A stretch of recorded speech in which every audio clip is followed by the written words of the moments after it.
Mau tahu yang ini atau mau tahu yang itu?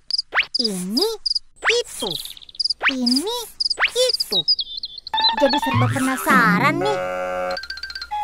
Yuk cari tahu. Assalamualaikum Sobat Ceria. Apa kabarnya kalian? Semoga kita semua sehat selalu ya. Tetap semangat belajar biar jadi anak pintar. Sobat Ceria, kalau kita ngomongin soal hobi, tentu banyak jenisnya ya. Ada hobi berenang, bersepeda, berlari, menggambar, memanah, dan masih banyak jenis hobi lainnya. Nah, tapi di episode kali ini kita mau ngomongin hobi yang satu ini nih. Hobi yang penuh tantangan dan menegangkan. Apa itu ya? Memancing ikan di laut. Wah, seru juga ya. Tapi harus pemberani nih kalau untuk hobi yang satu ini. Assalamualaikum Sobat Ceria. Bagaimana kabar kalian di sana? Kali ini Nabil akan berbagi tips nih cara memancing di laut. Nggak usah lama-lama, yuk kita langsung tanya ke nelayannya. Yuk kita cari tahu. Assalamualaikum. Waalaikumsalam. Sobat Ceria, nih nelayan yang ada di Pulau Tunda. Kita mau tanya-tanya nih tips untuk memancing di laut. Yaudah yuk, kita cari tahu. Nah, Sobat Ceria, kita cari tahu yuk seputar persiapan memancing di laut. Apa saja sih yang harus kita persiapkan? Seperti biasa, kita suruh Nabil buat nanya-nanya di TKP. Nabil mau nanya nih, kalau untuk peralatan pancing di laut itu apa aja sih? Kalau peralatan pancing itu untuk di laut, yang pertama kita harus siapkan kailnya. Pancing manual, kalau di sini tuh sebenarnya apa? Gulungannya, gitu kan, gulungan, joran atau reelnya itu kan harus kita persiapkan sebelum itunya. Gulungannya. Kalau untuk umpannya Pak, kita boleh pakai cacing nggak Pak? Kalau di laut kayaknya untuk umpan cacing tuh nggak bisa kayaknya, kecuali kalau di danau atau di kali itu mungkin bisa. Tapi kalau untuk di laut itu kita persiapkannya itu umpannya, kalau ya contoh kalau kita mancingkan tenggiri itu harus umpannya yang bagus, semacam ikan juga, ikan kembung, ikan tembang, semacam ikan lemuru gitu. Jadi gitu sobat, peralatan yang harus disiapkan dari mulai kail, joran, atau reel mesti kita siapkan. Dan kata si bapaknya, kalau di laut bisa juga pakai gulungan benang untuk mancing. Tapi itu untuk yang mahir kali ya. Kalau untuk kita, mending pakai pancingan yang standar aja. Jadi sok tahu nih aku. Terus nih Sobat Ceria, kalau umpan ikan air laut itu ternyata nggak bisa pakai cacing. Di laut biasanya kalau misalkan mancing ikan tenggiri, kita harus memakai umpan ikan kembung, ikan embang, dan yang sejenisnya. Nabil, lanjut lagi pertanyaannya. Bagaimana sih kita bisa tahu titik kumpul ikan di lautan? Kan luas banget tuh. Kan kalau laut itu kan besar tuh, luas. Kalau kita mau tahu titik berkumpul ikan-ikan besar yang banyak itu gimana caranya ya? Kalau di zaman dahulu kan orang tuh masih manual, masih mengarahkan dari tandanya itu dari pohon-pohon atau gunung gitu kan. Sekarang kan kalau dari fish finder itu sekarang udah canggih lah. Kita bisa mengetahui titik ikan banyak dan tidaknya dari fish finder itu sudah ketahuan. Kalau fish finder itu apa ya Pak ya?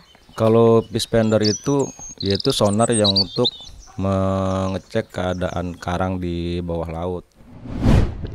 Untuk menentukan titik kumpul kita di laut, ternyata ada alat khusus Sobat Ceria. Namanya yaitu fish finder. Menurut sumber artikel dari Wikipedia, fish finder adalah alat dengan frekuensi tinggi yang digunakan untuk mencari kumpulan ikan. Alat ini dapat mengetahui jarak keberadaan ikan dari kapal. Dengan alat ini, jadi lebih mudah Sobat Ceria. Kita mengetahui titik ikan berkumpul dan kita bisa langsung mancing deh. Biasanya kalau mancing ikan di laut, biasanya dapat ikan apa aja ya Pak ya? Banyak sih tergantungnya, ya namanya di laut kan hasil itu kan berbeda-beda. Namanya ikan di laut itu kan bervariasi. Kadang ya kita pengen mancing tenggiri, kadang juga kita dapatnya ikannya barakuda gitu kan. Kalau mancingnya ikan kecil, ikan maksudnya kail kecil dari kotrek gitu, dapatnya ikan kecil semacam ikan kuniran, ikan ragan atau ikan korisi gitu. Sobat Ceria, Allah Subhanahu wa Ta'ala menciptakan laut dengan berbagai kehidupannya. Masya Allah, begitu banyaknya jenis hewan yang ada di dalam lautan. Dan kita wajib bersyukur dengan nikmat yang Allah berikan ini. Kalau ciri-ciri ikan yang tidak boleh dimakan, itu bagaimana ya ciri-cirinya? Ciri-ciri ikan yang tidak boleh dimakan itu semacam ikan buntal. Ada yang ikan, kalau di sini sangat menyakitkan sekali itu ikan lepo. Memang ikan lepo itu boleh dimakan, tapi kan itu berhati-hati sekali itu durinya itu. Sobat Ceria, jenis ikan yang bisa dipancing biasanya ikan tenggiri, ikan tuna, ikan kerapu, dan ikan lainnya. Tapi Sobat Ceria, kita harus hati-hati juga loh, karena ada jenis ikan yang tidak boleh kita makan. Jenis ikan ini adalah ikan buntal. Ikan ini mengandung racun, dan siapa yang memasaknya bisa terkena racun tersebut dan mengakibatkan kematian. Jadi, mendingan kita makan ikan yang sudah jelas aman saja, Sobat Ceria. Sobat Ceria, memancing ikan di laut tentu lebih sulit dibandingkan mancing di kolam air tawar. Pastinya kita harus tahu bagaimana tekniknya, Sobat Ceria. Biar lebih jelas lagi, kita cari tahu yuk bagaimana tipsnya biar kita mancing di laut dapat ikan yang banyak dan kapan waktu yang bagus untuk memancing. Yuk cari tahu.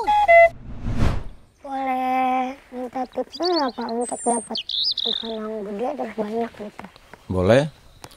Kalau yang sering Bapak alami itu mancing selama jadi nelayan itu ikan waktu makannya itu kadang di pagi hari dari jam 4 pagi sampai ke jam 6 itu kan kadang-kadang itu ikan mau makan. Terus dari jam 6 sampai ke jam 8 pagi itu ikan masih mau makan. Jam 4 sore sampai jam 6 maghrib itu ikan biasanya ikan mau makan itu. Masya Allah, dapat banyak ilmu nih. Jadi kita lebih tahu kapan waktu yang tepat untuk memancing ikan di laut. Biar kita bisa menghasilkan ikan yang banyak dan besar. Nabil, satu pertanyaan lagi nih Bil. Bagaimana tipsnya memancing ikan di laut biar aman? Pak, tips untuk mancing yang aman itu apa aja ya Pak? Tips yang aman untuk mancing itu yang pertama, kalau kita mau mancing kita coba dulu kita perhatikan cuacanya. Apakah cuacanya ini buruk atau tidak. Kalau seandainya kita cuaca itu buruk, kita nggak usah melaut dulu lah gitu kan. Makasih ya Pak udah dikasih tahu tips untuk memancingnya. Ya sama-sama. Masya Allah, tabarakallah. Sobat Ceria, semoga pertemuan kita di episode kali ini bisa memberikan banyak manfaat ya Sobat Ceria, untuk menambah ilmu pengetahuan dan wawasan kita. Dan tentunya semua ini tetap harus menjadikan kita manusia yang taat kepada Allah Azza wa Jalla. Sampai di sini dulu ya Sobat Ceria, yuk cari tahu kali ini. Assalamualaikum. Yuk cari tahu.